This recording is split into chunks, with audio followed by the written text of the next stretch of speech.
Janet, ¿qué estás haciendo? ¿Qué no sabes que soy Eduardo Barba? Me parezco, ¿no? ¿Y ahora tú qué estás haciendo? Ok, estoy terminando de colocar mi barba toda tupida y ahora falta la pancita, que es lo más importante. Ay, Eduardo, ¿qué estás haciendo? ¿Ya recuperaste el mar? ¿Lo tienes ahí dentro? ¿Recuperaste todo el territorio que lograste regalar por un mísero caballo blanco?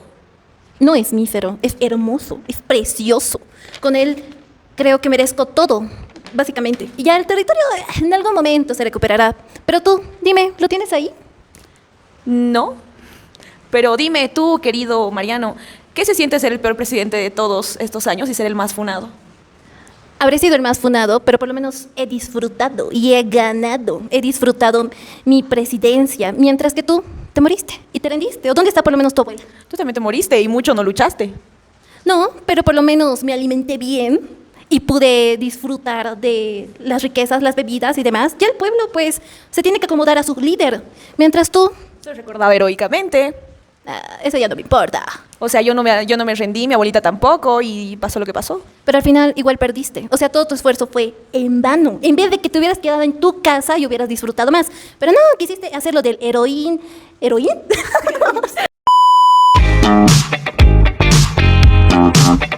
Quisiste hacerlo del heroísta. ¿Qué? ¿Qué? Oh, ya me equivoqué. Ah, ya, ¿qué? ¿Por qué estamos peleando? Si ya llevamos más de ciento y tantos años muertos. Es cierto. ¿De qué sirve pelear? Mejor veamos a través de nuestra historia y veamos qué podemos aprender de ello. Veamos cuántas veces la cagaste, querido Mariano. En esto es... ¿Qué pasó? Ouch. Este es un capítulo muy especial porque... Y el último. Y el último. Porque vamos a hablar acerca de un poco de historia, haciendo alusión a este año tan especial que es el año del Bicentenario. Para eso hemos preparado algunas dinámicas y obviamente tenemos la presencia de... Bueno. Junto a... Ruti. Ya nosotros ya nos conocemos. Yo soy Jane. Y yo soy Su. Y esto es... ¡Qué guaso! Ok, la primera dinámica es escoger un personaje favorito de nuestra historia que más te ha llamado la atención o que de cierta forma tú lo admiras. Así que empecemos por mi lado izquierdo. Ya, un personaje histórico era Domitila Ríos de Chungara. Cuando leí, vi o sentí en un lenguaje súper coloquial cómo ella ha vivido una parte de la historia de Bolivia. En su momento decía que la vida era dura, era muy dura. ¿Por qué? Porque se estaba enfrentando a diferentes personas para conseguir libertad. Y no solo para ella, sino también para sus hermanos. Ella ha trabajado en la parte de la minería junto a su esposo. Y pues ustedes saben que dentro de ese sector del Comité de los Mineros hay una historia muy grande. Y es lamentablemente triste, si lo conocemos bien, la vida de los mineros. Y ella, representante del Comité de Amas de Casa del sector minero, luchaba por sus ideales. Entonces, toda la batalla que ha podido liderar, ha podido dirigir frente a sus compañeras, todo eso me ha traído bastante la atención. Muy aparte de eso, que su historia y también su representatividad está plasmado en un libro, que en muy pocas partes se ve algo de algo propio contado. Entonces eso me encanta bastante. Pero me gustaría tal vez ver, no sé, Ruth, ¿cuál es uno de los personajes que te llama bastante la atención? Bueno, yo voy a hablar de Andrés de Santa Cruz, que fue uno de los presidentes de Bolivia y se destaca más que nada por su estrategia política y militar, porque él era de esas ramas. ¿Y por qué lo traigo a este escenario? Porque él fue el de la idea de que las escuelas o la actividad educativa debería servir para generar líderes. Entonces, desde 1826, 1827 ya teníamos como esa ideología de que las academias deberían servir eso, ¿no? Para generar líderes, y eso fue lo que me llamó la atención. Y estuvo liderando mucho tiempo, fue presidente mucho tiempo, fue más de 5 años presidente. Hasta que obviamente con todos los atentados que él pasó, incluso el presidente Gamarra del Perú lo quiso, junto con el presidente de Chile en ese entonces, lo quisieron, ¿no? Entonces tuvo que él dejar la presidencia porque tenía que cuidar su vida. Pero me encantó esa ideología y por eso le traigo al escenario, ¿no? A pesar de que, bueno, en ese tiempo la educación solo era para las élites, pero ya tener esa ideología para crear líderes, me encantó. Por eso lo traigo a este escenario. Pero tú, Su, ¿qué tal? Bueno, creo que no está de más mencionar este personaje, que estoy seguro que muchos han debido ya pensarlo, que es Adela Zamudio. Es una mujer bastante luchadora, inteligente, quien a través de sus acciones ha incidido no solamente en el tema de la educación, sino también en poder acortar la brecha de las desigualdades. Sabemos muy bien que antes era simplemente costumbre de que las mujeres se queden en casa y que no tengan el espacio de acceder a una educación, pero ella ha luchado para que esa brecha poco a poco se pueda ir rompiendo. Es por eso que tenemos el 11 de octubre, que es el Día Nacional de la Mujer Boliviana en su honor, y creo que ha sido una persona que también ha dejado varios escritos, ha dejado tanto escritos líricos y en prosa, y también una poesía que hace referencia a esto de las desigualdades, que es Nacer Hombre. Creo que es un personaje que ha influido muchísimo y que nos ha dejado un gran ejemplo de que realmente se puede también liderar a través de la educación y que las mujeres tenemos voz y voto. Ahora tú, querida Janet, ¿qué personaje vas a traer acá? Yo tengo en mente dos personajes. Un presidente, Gualberto Villarroel, que fue no emboscado, fue asesinado en la Plaza de Murillo porque hacía referencia, tenía una frase muy icónica que era de no soy enemigo de los ricos, pero soy más amigo de los pobres. Hizo referencia a la reforma agraria, que en ese tiempo era la cosa más luchada por los pueblos indígenas, no, por las personas que eran de nacionalidad indígena, es decir, los nativos, por así decirlo. Este personaje se dijo malas cosas de él, entonces llegaron a malos entendidos, donde él no huyó de la muerte, sino se quedó en el Palacio de Gobierno de La Paz esperando a que pase lo que tenga que pasar, porque él estaba seguro de lo que había hecho. Y fue ahorcado en la Plaza de Murillo, lastimosamente, y después de su entierro, las comunidades fueron las que más lloraron, porque entre dichos, pues no era lo correcto. Y también otro personaje que me llama mucho la atención es los esposos Padilla, pero más que todo Juana Zurduy de Padilla, ya que fue una de las mujeres que lideró una republiqueta muy importante que hizo para que seamos un estado libre, para que seamos la República de Bolivia, por así decirlo. No simplemente usando batalla, poniéndose a luchar, sino poniendo todo eso en conjunto, tomando en cuenta la inteligencia, cómo va a ser sus estrategias, cómo ayudar, cómo liderar, gobernar. Y cabe recalcar que ella fue considerada como una generala por el mismísimo Simón Bolívar antes de morirse. Realmente sí hay varios momentos en nuestra historia que podremos destacar, pero entre todos esos momentos creo que hay tanto mitos como realidades. Y es ahí donde se centra nuestra segunda actividad. Mitos y realidades que nosotros hayamos podido identificar. Vamos a pasar con nuestra querida Ruth. Genial, súper. Bueno, algo que siempre nos han contado es que nuestro libertador ha sido Simón Bolívar, ¿ya? Entonces, sin embargo, Simón Bolívar fue el que inició las campañas contra los españoles a nivel Latinoamérica. Sin embargo, Simón Bolívar nunca pisó Bolivia para liberarnos, es decir, no participó en ninguna batalla, ¿ya? Y eso es algo que no se menciona. En realidad, nosotros tenemos el nombre de Bolivia por algo político y estratégico, porque quedábamos en el medio. Entonces, muchos países quisieron agarrarse varias partes del territorio boliviano, porque antes Bolivia, antes de llamarse Bolivia, se llamaba Alto Perú. ¿Ok? Entonces, ese es el primer mito que yo he encontrado. En realidad, por ejemplo, Juana Zurduy fue una de las que lideró la lucha y la batalla contra los españoles. Pero a nosotros siempre nos cuentan que Simón Bolívar fue nuestro libertador, pero en realidad no fue así.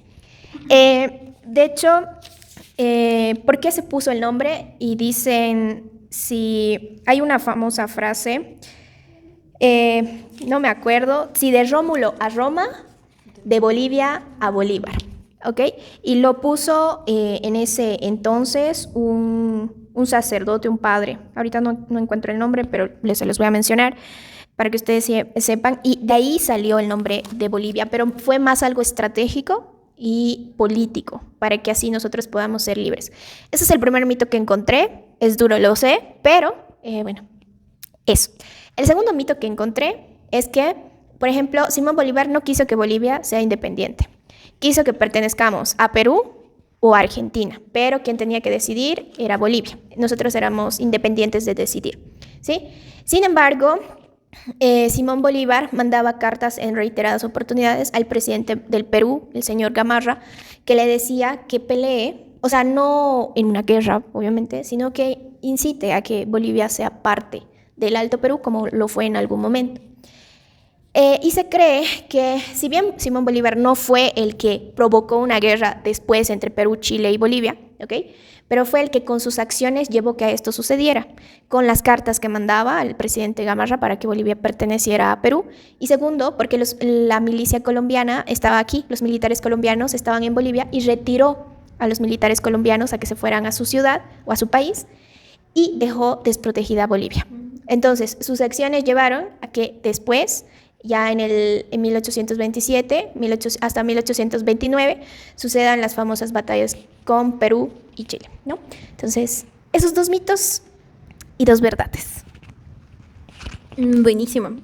Yo voy a continuar con un mito acerca de una de las guerras bastante sonadas, que es la Guerra del Chaco, que fue entre 1932 y 1935, donde se dice que esta guerra, donde participó Bolivia efectivamente, perdió porque había una escasez de recursos y una falta de preparación. Simplemente resaltan más que todo eso. Pero en realidad es que había como que un mal entendimiento entre las altas autoridades, aparte que siempre había como que corrupción entre ellos y no había como que un orden como tal, como para que realmente se pueda liderar esas guerras y todas las batallas que hubieron dentro de esa guerra. Y fue más a raíz de eso. Y por ende también había un desconocimiento, sí, del territorio y de una logística apropiada que podrían ellos aplicar para que justamente todos los soldados y todos los que fueron a combatir pudieran sobrellevarla, ¿no?, de la mejor manera. Eso sería en cuanto a un mito y una realidad. Ahora, Win, ¿algo que nos puedas contar? En cuanto a algo que me llamó bastante la atención, y es sobre cómo nuestro himno nacional se adaptó o estaba aquí en Bolivia. ¿Sabían que este himno primero fue ofrecido a Chile? Y luego de Chile no lo aceptaron y pasó a Bolivia y pues lo tuvieron que adaptar a todas las letras y todo, y gracias a eso está nuestro himno nacional. Esa sí no me la sabía. Sería bueno investigarla. Janet, ¿qué nos puedes comentar? ¿Qué mito tienes? Tengo un mito, no sé si es correcto, pero me lo pasaron de boca a boca, tipo una persona que quiero mucho, que conoce mucho el tema de historia, es sobre las grandezas del Cerro Rico de Potosí. Había un mito, el cuento del tío, pero no exactamente el cuento del tío que todos conocemos, en donde te vendo oro y tú me das algo y viene una tercera persona y nos quita el oro y la plata a los dos. Ese no, sino la referencia de que en algún punto alguna mujer fue al Cerro Rico de Potosí y dice que por eso empezó a caer, donde empezó a caer los encuentros, es decir, que ya no se llegaba a encontrar los mismos minerales que antes, oro, plata, entre otros, sino fue simplemente porque una mujer entró ahí y se llegó a terminar de encontrar los minerales. Por eso es que presentamos esta parte. ¿Y ustedes qué mitos tienen? Pónganoslos en los comentarios. Ahora sí, nos vamos a pasar a nuestra tercera dinámica, que es volviendo al pasado. ¿Qué aspecto de nuestra historia cambiaríamos o qué le diríamos a un determinado personaje? Empecemos por ti, Ruth. Genial. Bueno, creo que, no me voy a ir tan al pasado. Creo que las decisiones que se tomaron en el 2005, cuando el primer presidente indígena llegó a Bolivia, a él es a quien le diría, ¿no? Se dice mucho de que con su presidencia llegamos a saber que también los indígenas y los campesinos también mienten, también roban y también matan. Entonces creo que a él yo le diría solo algo, y es que hiciste lo mismo que juraste nunca hacer. Y qué cambiaría de todo eso que pasó fue que con 5 años hubiera terminado siendo un héroe. Literal. Es tu peor error, al señor Morales, tu peor error fue querer permanecer en el poder. No sé si por tu interés o por las voces que estaban a su alrededor, pero si solo te hubieras quedado 5 años, créeme, lo hubieras roto. hubiera sido realmente un presidente de los más de 100 que tenemos, hubiera sido un presidente diferente. Creo que sería eso lo que yo hubiera cambiado de nuestra historia, porque al haber decidido postular una vez más, nos demostró que fue igual a todos. Entonces, eso. Y bueno, le paso el micrófono esta vez a Janet. Yo quisiera cambiar una partecita, ¿no? El Octubre Negro, que no pasó hace mucho. Carlos Mesa es un reconocido historiador, hizo un libro de historia de Bolivia y todo bien. Chochito, felicidades y todo. Pero, ¿qué pasó en octubre? ¿Por qué esas necesidades de querer y salir, golpear y poner todos los militares y los policías en contra de la población? No era necesario. Siento que es algo que sí cambiaría porque pasó muy, muy reciente y es algo que se debería cambiar, ¿no? Porque si ven algunos videos que buscan, porque sí la historia se puede cambiar, pero las imágenes no. Más que todo es un video, eso anótenlo. Y pueden buscar ustedes mismos Octubre Negro. ¿Qué pasó? Cómo a las señoras que están con sus bebés en las manos, cómo aparecías y desaparecías de la nada y no se encontraba tu cuerpo, persecución política, todo eso. Querida Gwen, ¿tú? Hay algo que leí hace unos 5 años. 5 años. Donde decía que Sudamérica o Latinoamérica, Sudamérica ha adoptado teorías de Europa, pensamiento europeo. Y ahora dirigiéndome, no solo me gustaría dirigirme a una persona, sino a un colectivo súper grande, a un país o tal vez a muchas personas, en la cual les diría a esos pensadores, que hemos tenido pensadores excelentes, que han hecho teorías en América, incluso en Bolivia, desde nuestra área de comunicación hay un pensador que admiro bastante. Pero yo les diría a los pensadores, a los estudiantes, a todos, que puedan escribir desde su contexto, sacar una teoría. Porque eso ha hecho que adaptemos conceptos que no son apropiados para nosotros o que no eran apropiados para nosotros. Y eso ha significado que veamos desde una mirada eurocentrista y ver soluciones desde ahí. Y no hemos visto soluciones desde nuestro contexto. Y yo creo y confío bastante, si hubiéramos encontrado soluciones desde nuestro contexto, Sudamérica hubiera evolucionado poco a poco. Porque en Europa también han evolucionado ellos poco a poco según los pensadores que venía cada época, pero aquí nos han implementado y esto ha surgido de la A a la G, pero los otros han tenido de la A hasta la Z para tener su proceso. Eso es algo que me gustaría decir, porque es muy importante ver nuestro contexto y sacar soluciones. Eso es muy cierto, y de hecho creo que a raíz de adoptar esa parte de que tal vez lo internacional o lo externo es lo mejor, es que nosotros nos hacemos chiquitos. Y aquí viene lo que yo les quería compartir. Investigando, pude encontrar acerca de un personaje que yo no lo había conocido antes, que se llama Elizardo Pérez. ¿Yo qué le diría a Elizardo Pérez? Le diría, no te rindas, métele más esfuerzo en el hecho de buscar más personas que le ayuden a poder transmitir ese mensaje y esa metodología que él estaba trabajando. ¿Y qué es lo que él estaba haciendo? Él es un educador que fundó junto con Avelino Cignani un Ayllu en Huarizata, era en La Paz. ¿Y que ellos qué hacían ahí? Lo que ellos hacían era no solamente enseñar a escribir y a leer, sino también motivaban a realizar prácticas de cultura, de agricultura, y todo llevándolo a la práctica, pero no solamente los estudiantes, sino con todos los comunarios. Entonces ahí había como que una educación no solo teórica, sino también práctica, y también había esa parte de poder trabajar en conjunto, ¿no?, con todos. Y algo que también resaltaba era el tema de las lenguas nativas, que ahí se empezó a como que instruir acerca de la parte del quechua, el aymara como tal. Entonces creo que ha sido una incidencia en la educación de demostrar que sí se puede tener una educación que sea comunitaria y que sea teórica y práctica. Y gracias a esta iniciativa que él tuvo, ¿cómo podemos decir que ha sido muy buena? Ha sido porque después en 1940 quienes estaban como autoridades han querido justamente sancionarlo a él. De hecho lo exiliaron por un tiempo porque ellos veían como que algo bastante que las personas empiecen a evolucionar a través de la educación, lo veían como peligro.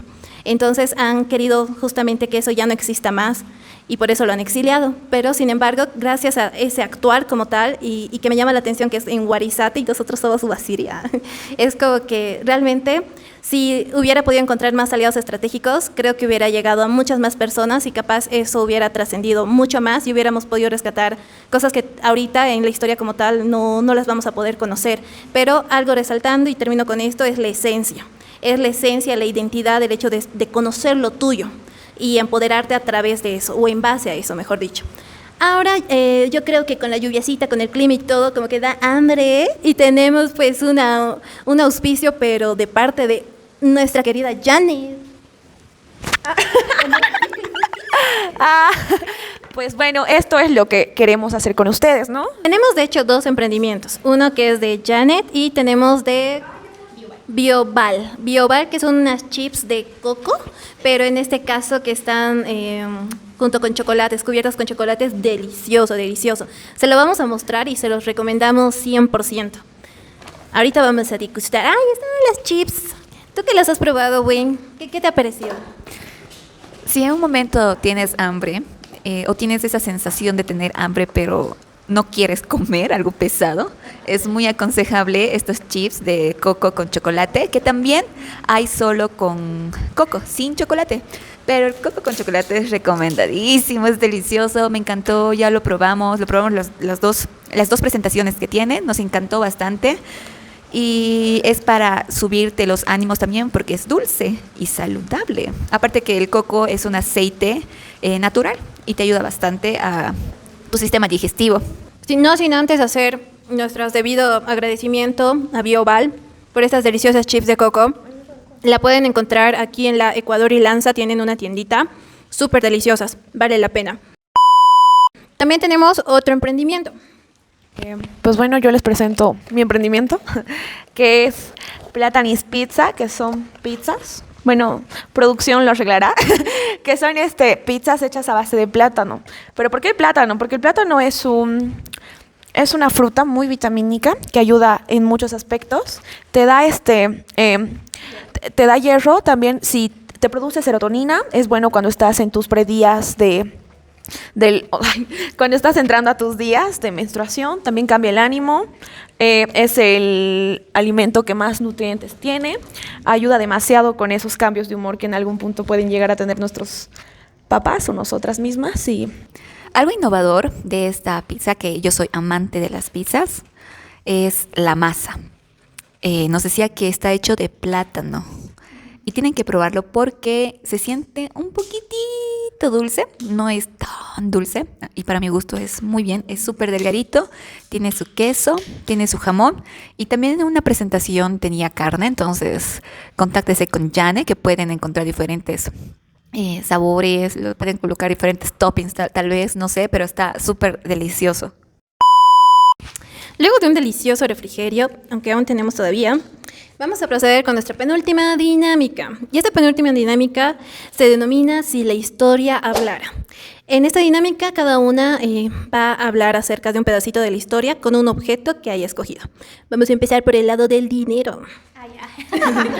Ok, súper. Bueno, dato curioso, yo para Año Nuevo había pedido harto billullo, harta plata ya, o antes de que sea. Entonces me acuerdo que un día mi abuelo viene y me entrega fajos de billetes. Y yo dije, se me hizo, o sea, lo que pedí se me hizo, ¿no? Sin embargo, eran era del déficit económico de los 900, desde 1954, perdón, 84. Cuando ya generaron los billetes de 500, de 1000, de 10,000, o sea, cuando ya iba incrementando, ¿ok? Eso datos random de cómo llegaron estos billetes a mí, para que el banco no me esté diciendo nada, por favor, no me moleste, ya. Entonces, eso es una herencia, un regalo de mi abuelo. Y, ¿por qué traje los billetitos? Porque es una parte de la historia de Bolivia. A pesar de que hemos tenido un cerro rico, a pesar de que después de la explotación del oro, del cobre, se ha ido ya explotando el petróleo y otras reservas, ¿no? Siempre he estado como en una crisis sistemática. Y a mí traer esto al recuerdo me hace saber que necesitamos mucho, mucho la educación financiera realmente. Y no solo los gobiernos o los políticos, nosotros también. Ahora le paso a Su. Lo bueno es que hay plata. No mucho, pero hay. Me falta, ya. Estamos en familia, Ruth. Okay, realmente muy interesante. Qué envidia. De la buena. Bueno, en mi caso, este es un soldadito que hace referencia al soldado de la Guerra del Chaco. De hecho, en este espacio que estamos, es como un pequeño museo referente a ello. Y contando respecto a esto, creo que ha sido una guerra bastante significativa, pero lamentablemente no ha habido como que un trato que realmente se merecían estas personas que han ido a luchar. Yo les podría contar mucho, porque igual tengo abuelitos bisabuelos que son excombatientes y de ahí hay bastante historia. Sin embargo, algo que puedo rescatar es toda la valentía y el heroísmo y sobre todo el compromiso que ellos tenían y todo lo que ellos han hecho para sobrevivir. Dicen que han tenido incluso que escarbar muchos huecos en la tierra para poder encontrar agua en toda su desesperación. Han tenido que llegar a tomarse su propio orín entre ellos para poder aguantar todo ese momento. Y han sido momentos muy duros, muy críticos que ellos han tenido que pasar a nivel físico, pero también a nivel emocional, porque de cierta forma no estaban como que muy bien preparados entre esa realidad. Incluso había muchos que solo hablaban quechua o aymara y no como si castellano y se les hacía difícil poder comunicarse. Y lo que yo quiero rescatar de esto es que si bien nosotros podemos dar relatos acerca de nuestra historia como tal, creo que es importante realmente reconocer, pero a nivel cultural, pero también a nivel de identidad, todas esas agallas que corren por nuestras venas. Yo creo que hay mucha resiliencia en nosotros y hay mucha capacidad de poder hacer grandes cosas, pero lamentablemente hasta incluso nos avergonzamos de llamarnos bolivianos o incluso nos sentimos impotentes, pero sin embargo, a pesar de tanta crisis económica tan mala en la que estamos y tantos momentos duros que hemos pasado a nivel político y a nivel salud con lo del COVID, aún así estamos acá. Y si bien no la estamos pasando bien, estamos acá y siento que hay mucho, mucho poder como para llevarlo a un nivel de acción que realmente dé frutos. Eso en mi caso. Ahora vamos con nuestro soldadito. Como dijo, soy Eduardo con casco. Como dijo Su, estamos en un museo que hace referencia a la Guerra del Chaco. Susana, por favor. Susana. Ya, estamos en un museo que hace referencia a la Guerra del Chaco. Yo tengo el casco, que este casco me parece muy llamativo porque en el momento de la guerra, el casco te ayudaba a que te maten o no te maten tus mismos compañeros. Entre tanta gente no se conocía, no sabían quién era parte del equipo. En cambio, el casco hacía referencia de qué país eras. Bolivia tenía este casco. Y los paraguayos tenían un casco de tela o cuero. También te servía para protegerte, para saber de qué equipo eras, de qué bando eras. Y también tengo esto, que es donde se llevaba agua. La bandolera fue muy significativo porque hubo muchas personas, como dijo ahorita Su, muchos de nuestros combatientes, que buscaban mucha agua cavando tierra y todo eso. Y aquí se podían llevar, pero si no la encontraban, pero hace referencia a todo lo que han tenido que pasar por un poco de agua. Querida Gwen. Soldadito. Bueno, a ver, la parte. Bueno, para cada cultura o para cada un grupo de personas, la simbología es muy importante. Y dentro de nuestra cultura como bolivianos existen simbologías que son muy representativas de nosotros. Y les quiero hablar de la bandera boliviana. He traído mi bandera por si acaso. Esa es mi bandera.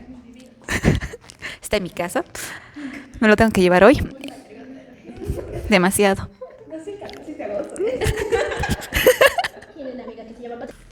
¿Sabían que cada símbolo que va cambiando es representativo de una transformación? Y nuestra bandera simboliza eso, una transformación política, cultural y también la parte de diversidad. Es muy importante como los bolivianos debemos de sentir de ser netamente bolivianos. No sé, y sí tienen razón al decir, hay algunas personas que no se sienten orgullosos al ser bolivianos, pero ¿esto qué implica? ¿Qué implica para las personas que nos están escuchando? ¿Sabes? Implica un desprecio a tu cultura. Tal vez por un grupo, minoría, que no está trabajando por el bien de Bolivia, tal vez todos nos estamos metiendo al mismo saco, destruyendo nuestra cultura, porque yo, la verdad, amo Bolivia. Es muy rica en tantas cosas y justamente eso es lo que simboliza nuestra bandera en los colores. El primero está la parte de la sangre de los héroes que han luchado para conseguir bastantes cosas en nuestra historia. Y tenemos un ejemplo claro, la Guerra del Chaco. Y está pues aquí una de las descendientes que en su sangre corre sangre luchadora. Y también el amarillo que está representado por la riqueza que tiene Bolivia. Y Bolivia, en cuanto a Potosí, era uno de los departamentos más ricos del mundo en su época. Muy rico, pero ya sabes qué ha pasado. Y en cuanto a su vegetación, que Bolivia y Sudamérica es uno de los lugares donde existe más vegetación en diferentes países del mundo. Pero también con malas decisiones se ha ido forestando, después se ha ido haciendo la quema del chaqueo. Y creo que esos pensamientos que tenemos arruinan bastante a nuestra Bolivia. Y a veces nos olvidamos de ser bolivianos, que está aquí representativo con nuestra bandera. Totalmente. Ya para poder hacer más hincapié a esto del bicentenario que es este año, que no cualquier país pasa por esta etapa tan importante, tan significativa, es que nos vamos a ir a nuestra última dinámica. Esta última dinámica consiste en una palabra, decir qué significa para ti el bicentenario, pero complementarla con el desarrollo de por qué esa palabra. Así que vamos a empezar con Ruti y voy a aprovechar de quitarme la pancita, a ver si me estoy dando cuenta, yo no estoy así. Ok, gracias. Súper. Creo que la palabra para lo que significa para mí el bicentenario es transformación. Dándole contexto, hemos estudiado literal los 200 años aquí todas para hacer este capítulo y me he dado cuenta que siempre hemos estado en crisis. O sea, Bolivia no conoce un año en el que no haya estado en crisis, siempre. Guerra, político, económico, social, por las fracturas, tanto de los conservadores liberales como el socialismo, el capitalismo y la izquierda, derecha y todo. Entonces, creo que Bolivia es un claro ejemplo de que ni en 200 años algo puede llegar a estar bien. Y por eso creo que en este bicentenario tenemos que transformarnos, tenemos que tener un panorama histórico para recordar qué es aquello que hemos hecho mal y eso, transformarnos en toda nuestra esencia como personas, como sociedad.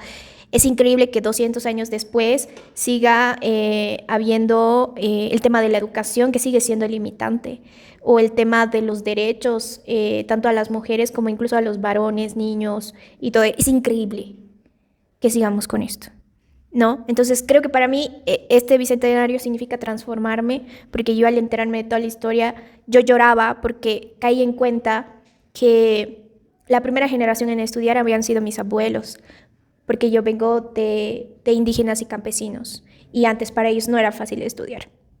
Y me fue muy difícil asimilarlo, saber que ahora realmente estoy en una situación privilegiada. Tengo todo, estoy viva. Y creo que aún con todos los privilegios que llego a tener, debería hacerme más cargo y responsable de qué patria estamos construyendo. Háganse responsables. Vean sus raíces. Entonces eso, para mí significa este bicentenario transformación. Continuando, para mí significa oportunidad.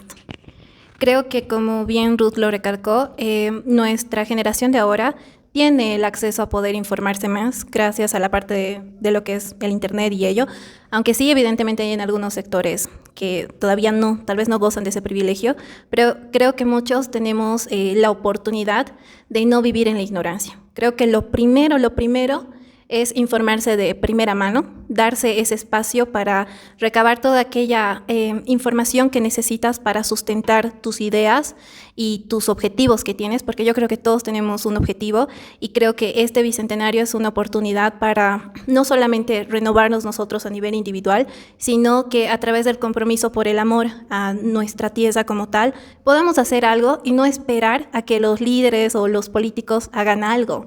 Creo que eso también es algo que se ha ido viendo año tras año, que es como que directamente nos quejamos. Y también elegimos autoridades sin informarnos. Nos dejamos llevar simplemente por ciertas ideologías de nuestros antepasados o por nuestros compañeros o por lo que suena más, pero no nos informamos. Hasta nos hacemos la burla y decimos, ay, vamos a ir a votar y ni siquiera sé por quién. O sea, gracioso hasta cierto punto. Y yo sé, y en algún momento yo me involucré en el sentido de decir, pucha, no, parece que no, ni por más que yo me informe y vote por alguien capaz, no va a servir mi voto. ¿Qué relevancia va a tener? Ok. Eso puede pasar por el tema de la corrupción y demás, pero creo que a nivel personal, si realmente te informas y lo haces con propósito, y si tú vas con esa ideología y la compartes, sí se va a notar una diferencia. Y creo que eso es lo que nos hace falta, poder actuar desde una manera propositiva, pero también ya bien informados. Y ya para terminar, el hecho de actuar de una manera propositiva es también entender que si bien en Bolivia estamos atravesando por situaciones complicadas, creo que la solución no es simplemente apuntar a querer irnos al exterior y ya, porque ya no aguantamos todo lo que está pasando aquí, toda la corrupción. Creo que hay muchas personas con muchas capacidades que pueden ir al exterior, apuntar a ir, pero para luego volver acá y construir algo mejor. Imagínense poder realmente construir eso, porque tenemos varios conocidos, amigos o familiares que han ganado becas y están en puestos increíbles allá en el exterior. Entonces, hay mucho poder, hay mucha capacidad de jóvenes que si esa capacidad la trajéramos aquí a Bolivia y todos ellos se juntaran, nos juntáramos, podríamos hacer algo. Así que para mí el Bicentenario significa oportunidad, actuar desde lo que ya sabemos, en lo que podemos incidir y buscar la unión, porque al final, por sí solos, es cierto que el impacto va a ser menor. Busquemos esos espacios donde podamos compartir con otros jóvenes que también piensan como nosotros y ver la forma de incidir, pero siempre buscando un resultado y no solamente quedándonos en el discurso bonito. Para mí tiene un concepto y es... Ay, se me fue.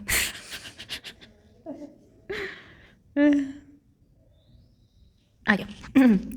El concepto que yo le daría a este bicentenario es ambición, en el sentido de que durante todos estos 200 años, ¿qué se hizo por Bolivia? Es una reflexión que deberíamos de compartir todos. La verdad, hay cosas que están muy mal en nuestro país y se olvida y se ignora. Hay cosas buenas también que en muchos casos no sobresale y se deja en el olvido. Hay personas que han trabajado tanto, pero no se les da esa oportunidad de visibilizar ese trabajo que han hecho. Y afuera te dan más oportunidad para visibilizar ese trabajo que tienes. Yo podría decir que no tenemos que festejar nada, porque la historia, es pasada. Simplemente la historia nos dan para analizar y no cometer esos mismos errores que hemos cometido o que han cometido otras personas. Pero no nos fijamos tal vez el futuro. Y el futuro se debe fijar de forma estratégica para seguir avanzando. Que el presente van a ser tus acciones. Y cada presente siento que para nuestros gobernantes no existe. Porque ven sus bolsillos.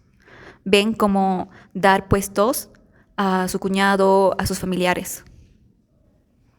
Eso es lo que yo veo en Bolivia. Y tal vez es algo crudo, pero es verdad. No tenemos que festejar nada. Más al contrario, tenemos que poner en marcha, en acción, todo. Y reconocer que hay personas muy talentosas aquí que pueden llegar a ser grandes y puedan cambiar. Pero no se les da la oportunidad. Yo definiría el Bicentenario como fortaleza. De cierta manera, directa o indirecta, nunca es bueno generalizar.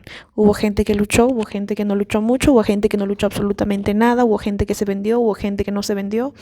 Como se dice, no hay de todo un poco.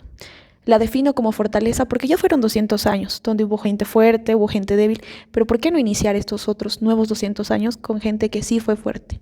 Gente que sí trabaja, que sí conoce su aspecto, su ámbito, trabajar desde cero, como dice Wayne, poniéndolo en acción, como dice Sue, cambiar.